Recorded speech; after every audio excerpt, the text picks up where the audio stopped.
বিচার নাই।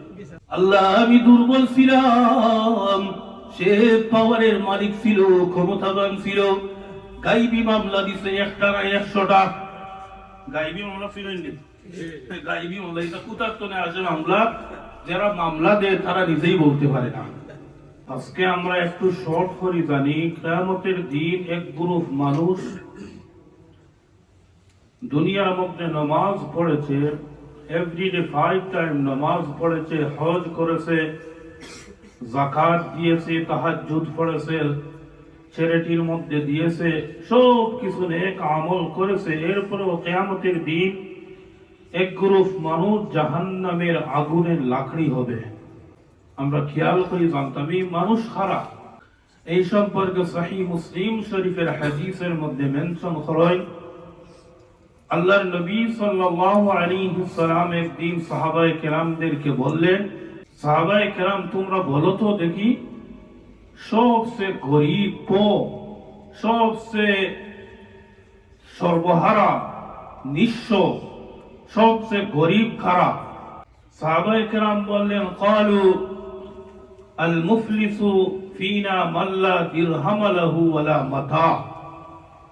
যেই ব্যক্তির কাছে টাকা পয়সা নেই, মাল সম্পদ নেই, এই ব্যক্তি গরিব। তখন আল্লাহর নবী বললেন, ইন্নাল মুফলিসা মিন উম্মতি ইয়াউমাল কিয়ামাহ বিসসালাতিন আও যাকাতিন আও সিয়াম।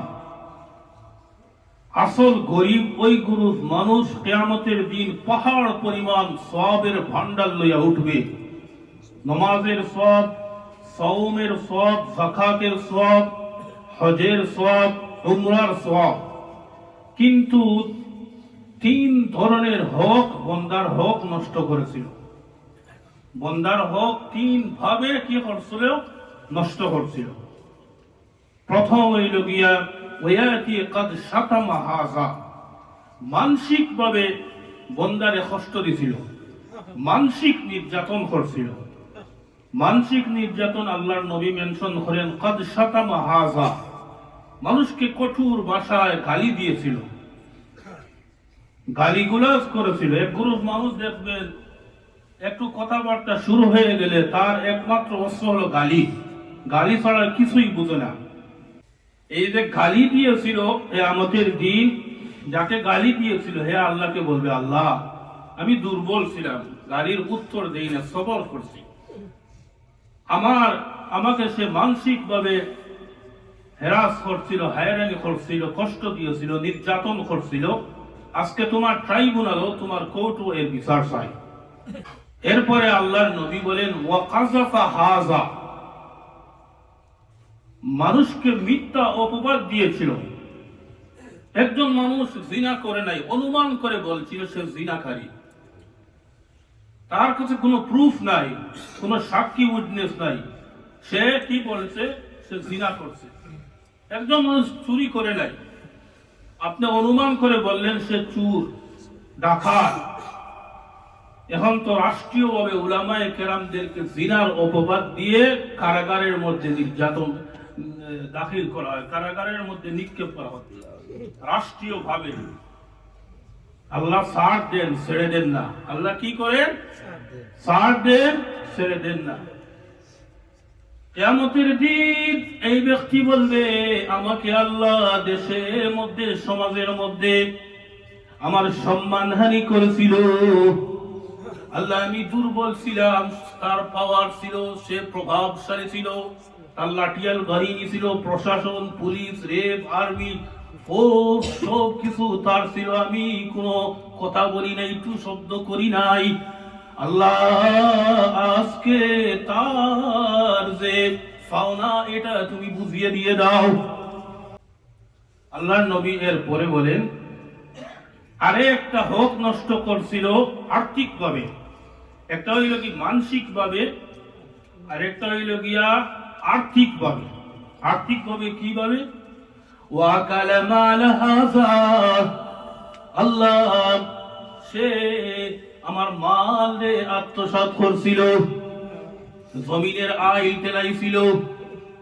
দুর্বল ছিলাম, প্রতিবাদ করি নাই। কোর্টও গেলেও বিশাল বিশাল টাকার বান্ডিল লাগতো, আমার টাকা পয়সা ছিল না, আমি দুর্বল ছিলাম, কোর্টের মধ্যে ফেয়ার জাজমেন্ট ছিল না। আয় আল্লাহ, আমি দুনিয়ার মধ্যে দুর্বল ছিলাম, আমার মা আত্মসাৎ করেছিল, আমার জমিন দখল করেছিল, আমার বাসা দখল করেছিল, তার কাছে পাওয়ার ছিল। আল্লাহ সে ঋণ নিয়েছিল, ঋণ দেয় নাই। আসেনি আমরা সমাজ ঋণ নিব আর ঋণ দেওয়ার যে চিন্তা এটা তার মাথার মধ্যে নাই। কিন্তু নামাজ ঠিক আছে, রোজাও ঠিক আছে, উমরা যায় বৎসরে একবার, হজ করে বৎসরে বছরে, কিন্তু মানুষের ঋণ নিয়া ঋণ পরিশোধ করে না।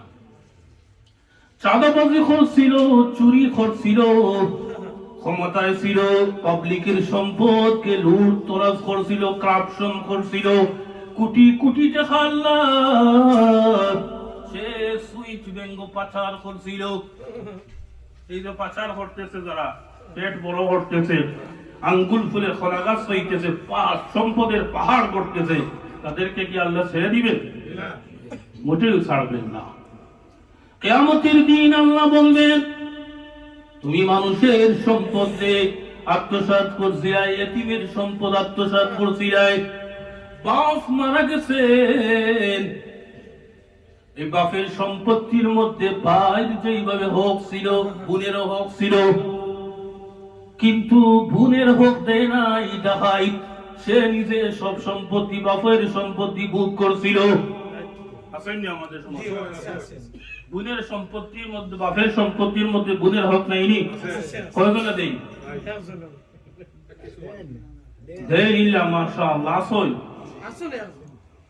এইভাবে বোন আল্লাহর কোর্টে মামলা দায়ের করবে।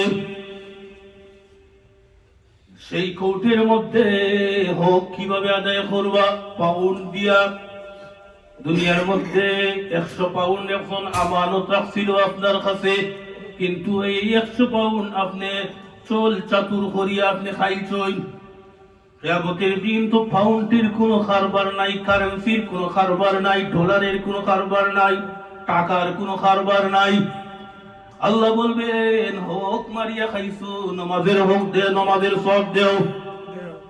যা লাইফে নামাজের সওয়াব তুমি খামাইছিলা দেও দেও, রোজার সওয়াব দেও, হজের সওয়াব দেও, চ্যারিটির সওয়াব দেও, সব সওয়াব দিতে দিতে দেখা যাবে বন্দার নামায়ে আমল এমটি, একটা সওয়াব নাই, জিরো। একবারে হিরো তো জিরো হয়ে গেছে। হিরো ছিল, এখন কি জিরো।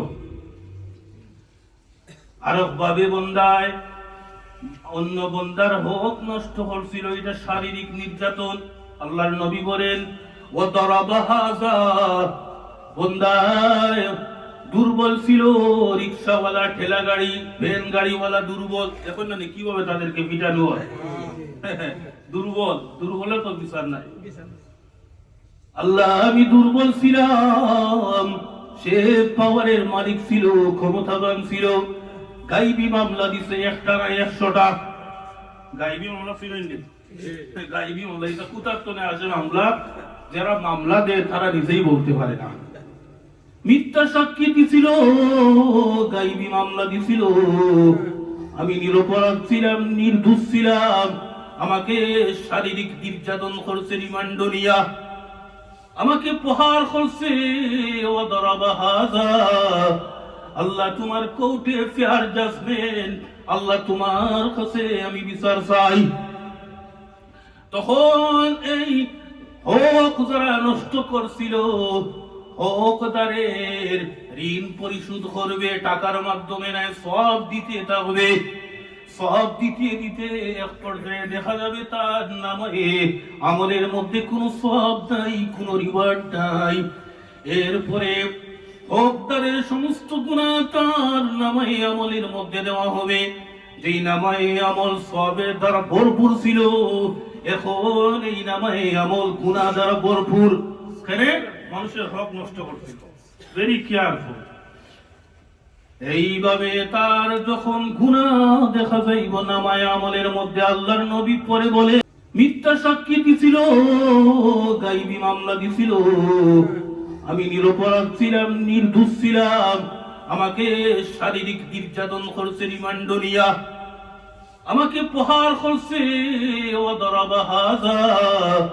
আল্লাহ তোমার কোর্টে ফেয়ার জাজমেন্ট, আল্লাহ তোমার কাছে আমি বিচার চাই। তখন এই হক যারা নষ্ট করছিল, হকদারের ঋণ পরিশোধ করবে, টাকার মাধ্যমে নয়, সব দিতে থাকবে। সব দিতে দিতে এক পর্যায়ে দেখা যাবে তার নামে আমলের মধ্যে কোনো সব নাই, কোনো রিওয়ার্ড নাই। এরপরে হকদারের সমস্ত গুনাহ তার নামে আমলের মধ্যে দেওয়া হবে, যেই নামে আমল সবের দ্বারা ভরপুর ছিল, এখন এই নামে আমল গুনাহ দ্বারা ভরপুর। কেন? মানুষের হক নষ্ট করছিল। Very careful. এইভাবে তার যখন গুনাহ দেখা যাইব নামায় আমলের মধ্যে, আল্লাহর নবী পরে বলেন তুরিহা ফিন্নার।